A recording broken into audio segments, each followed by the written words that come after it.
tusigale nga tusonga mbeeri. Ensonga ya Mpuuga leero tetugiwa budde kubanga leero azze nga kabwa. Si buli kabwa akanaaboggola ntugenda kukaanikula. Lwaki ngambye nti azze nga kabwa?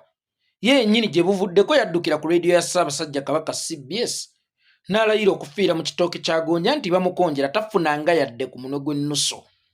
Era enjiri gye yasooka okutambuza nti sifunanga yadde ku munwe gw'ennusu.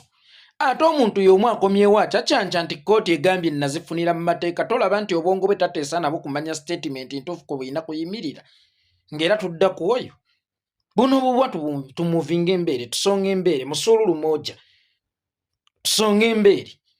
Omusoto omukubeko gubeera mukambwe nnyo, tebagwekiika omusoto omukubeko.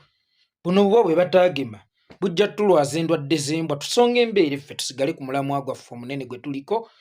Kwate munnange buli budde tunaabeeranga kudaivatingibwa. Nedda tebatumenya amagumba nga tukyali mu lutabaalo kubanga bo kye banoonya. Tusonga embeere kati eyo twavaayo. Temumuwaamu, temumwanikula.